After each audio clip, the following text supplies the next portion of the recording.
భారీగా బీఆర్ఎస్ నేతలు అక్కడికి చేరుకున్నారు. బీఆర్ఎస్ కార్యకర్తలు కూడా చేరుకున్నారు. ప్రభుత్వాన్ని విమర్శిస్తూ హరీష్ రావు మాట్లాడుతున్నారు. మున్సిపల్ ఎన్నికల్లో బీఆర్ఎస్ ను నైతికంగా దెబ్బతీసే ఉద్దేశంతోనే ఇలా హడావిడిగా నోటీసులు ఇచ్చి రాత్రి నోటీసులు ఇచ్చి పొద్దున్నే విచారణకు రమ్మంటున్నారు అని చెప్తున్నారు. న్యాయ వ్యవస్థ మీద ఉన్న నమ్మకంతోనే తాను విచారణకు వెళ్తున్నా అని చెప్తున్నారు. భారీగా కార్యకర్తలు కూడా తరలి వచ్చారు.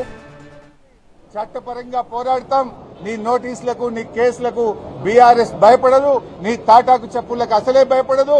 నీకు దిమ్మ తిరిగే విధంగా ప్రజలు రేపు మున్సిపల్ ఎన్నికల్లో తీర్పిస్తారు బిడ్డ. రేవంత్ జాగ్రత్త.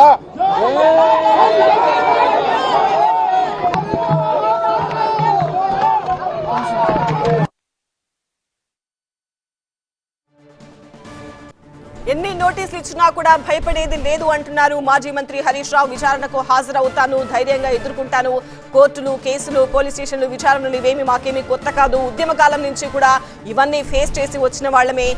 కేసీఆర్ నాయకత్వంలో ఇవన్నీ నేర్చుకున్న పిల్లలమే. మేమంతా ఖచ్చితంగా అన్ని ధైర్యంగా ఎదుర్కొంటామని చెప్తున్నారు. డైవర్షన్ పాలిటిక్సే ఇదంతా కూడా. ఎన్ని రోజులుగా డైవర్షన్ పాలిటిక్స్ చేస్తూ ప్రభుత్వాన్ని నడుపుతున్నారు. మేము ఎలాంటి తప్పు చేయలేదు అంటూ హరీష్ రావు బీఆర్ఎస్ భవన్ దగ్గర మాట్లాడిన లైవ్ మనం చూసాము. న్యాయ వ్యవస్థపైనే నమ్మకం ఉంది, అందుకనే విచారణకు హాజరవుతున్నా అని చెప్తున్నారు.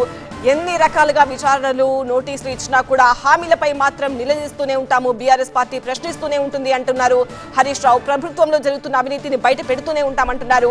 వేధింపులు ఆపి ప్రజలకు ఇచ్చిన హామీలు అమలు చేయడం పైన ఫోకస్ చేయాలి అంటున్నారు హరీష్ రావు. డైవర్షన్ పాలిటిక్స్ తో ఎన్ని రోజులు ప్రభుత్వాన్ని నడుపుతారు అంటున్నారు హరీష్ రావు. మా ప్రతినిధి రాకేష్ తో మాట్లాడదాం. రాకేష్, బీఆర్ఎస్ భవన్ నుంచి జూబ్లీ హిల్స్ పోలీస్ స్టేషన్ కు హరీష్ రావు బయలుదేరి వెళ్తున్నట్టుగా తెలుస్తోంది. ఆయనతో పాటు చాలా మంది బీఆర్ఎస్ నేతలు ఇక్కడికి చేరుకున్నారు. భారీగా కార్యకర్తలు కూడా కనిపిస్తున్నారు. అంతా ర్యాలీగా వెళ్తున్నారు అని చెప్తున్నారు. మరి ర్యాలీకి పర్మిషన్ ఉందా?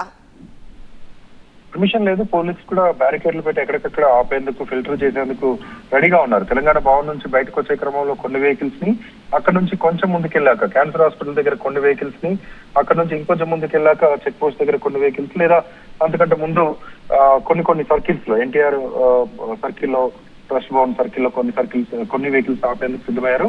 సో మొత్తంగా అయితే పోలీస్ స్టేషన్ వరకు కేవలం ఆయనతో పాటు అడ్వకేట్ టీం, అదే దాంతో పాటు కొంతమంది మెయిన్ లీడర్లు, ఒక 2-3 వెహికల్స్ మాత్రమే రానిచ్చేలా ప్లాన్ చేశారు.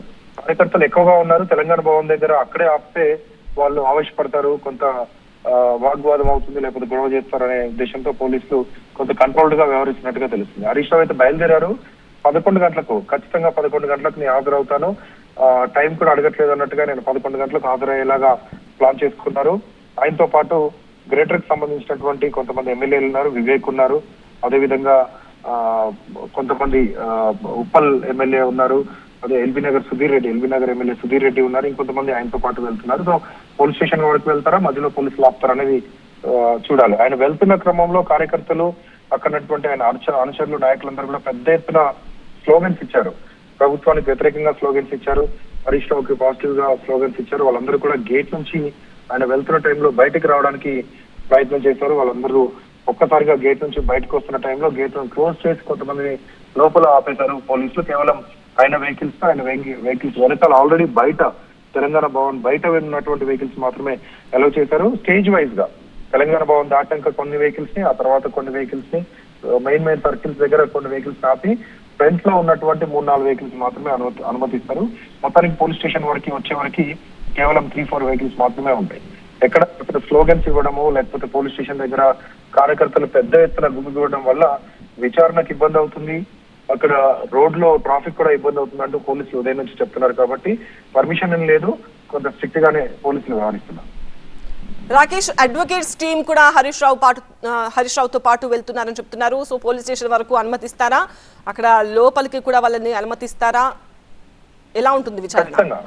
ఖచ్చితంగా పోలీసులు అడ్వకేట్స్ అయితే పోలీస్ స్టేషన్ వరకు అనుమతిస్తారు, ఆయన వెంట ఉండడానికి అనుమతిస్తారు. కానీ విచారణ జరుగుతున్న క్రమంలో లోపలికి మాత్రం రానివ్వరు. పోలీస్ స్టేషన్ వరకు అడ్వకేట్స్ టీం ఉండొచ్చు, ఆయన తరఫున వకాలత్ తీసుకుంటున్న వాళ్ళు, లేకపోతే బీఆర్ఎస్ కు సంబంధించిన లీగల్ టీం కూడా ఉన్నారు. వాళ్ళందరూ అక్కడి వరకు వెళ్ళేటువంటి ఛాన్స్. మెయిన్ లీడర్స్ ఎవరైతే ఉన్నారో, దాంతో పాటు ఆయన సిబ్బంది, పిఎస్ లో లేకపోతే పిఆర్ఓస్ ఎవరైతే ఉన్నారో వాళ్ళు కూడా అక్కడ ఉండేందుకు పోలీసులు అనుమతిస్తారు. విచారణ ఎంతసేపు అవుతుంది, ఎన్ని గంటలు విచారిస్తారు? 6 అధికారుల బృందం ఉంది, ఆయన కూడా ఫుల్ ప్రిపేర్డ్ గా వెళ్తున్నారు. పాత ఇన్వెస్టిగేషన్ అంతా తెలుసుకుని వెళ్తున్నారు. ఎవరెవరిని ఏమడిగారు, ఇన్వెస్టిగేషన్ స్టేటస్ ఏంటి, ఎక్కడి వరకు ఉంది, ఇన్వెస్టిగేషన్ లో ఎలాంటి అంశాల ప్రాతిపదికన క్వశ్చన్ ఉండబోతుంది, వీటన్నిటిని కూడా ఆయన కూడా తెలుసుకొని వెళ్తున్నారు కాబట్టి మళ్ళీ పిలుస్తారా ఈ రోజు ఇన్వెస్టిగేషన్ తర్వాత ఏంటనేది కొద్దిసేపట్లో తెలిసే ఛాన్స్ ఉంది. రాకేష్, ఇప్పుడున్న కేసు స్టేటస్ ను బట్టి ఎంతసేపు ఉండొచ్చు విచారణ? సుదీర్ఘంగానే ఉండే అవకాశం కనిపిస్తుంది. ఎందుకంటే ఇప్పటి వరకు ఇన్వెస్టిగేషన్ లో ఇప్పటివరకు పిలిచి విచారించారో వాళ్ళందరూ కూడా ప్రైమ్ సస్పెక్ట్ కాదు. హరీష్ రావు అదేవిధంగా కేసీఆర్ఏ ప్రైమ్ గా చూస్తున్నటువంటి సస్పెక్ట్. సో హరీష్ రావు దగ్గర నుంచి మేజర్ డీటెయిల్స్ రాబట్టడానికి ఈ విచారణకు సంబంధించినటువంటి బృందం ప్రయత్నం చేస్తుంది. ఎందుకంటే కీలక ప్రభుత్వంలో చాలా కీలకంగా పనిచేశారు. పనులు కూడా చాలా పెద్ద ఎత్తున ఉన్నాయి. ఇంతకు ముందు ఎవరినైతే విచారించారో కొంతమంది పోలీస్ అధికారులు, ఆ తర్వాత ఒక ప్రైవేట్ ఛానల్ ఎండి, ఆ తర్వాత 2 మాజీ ఎమ్మెల్యేలు, వీళ్ళందరినీ కూడా విచారించారు. కాబట్టి వాళ్ళందరూ చెప్పినటువంటి వివరాలన్నింటినీ కూడా హరీష్ రావుతో క్రాస్ చెక్ చేసుకునేటువంటి అవకాశం ఉంటుంది. హరీష్ రావుతో క్రాస్ ఎగ్జామినేషన్ కూడా చేసేటువంటి ఛాన్స్ ఉంటుంది. సో కాబట్టి కొంత సుదీర్ఘంగానే ఉంటుంది, కొన్ని గంటల పాటు ఉంటుంది.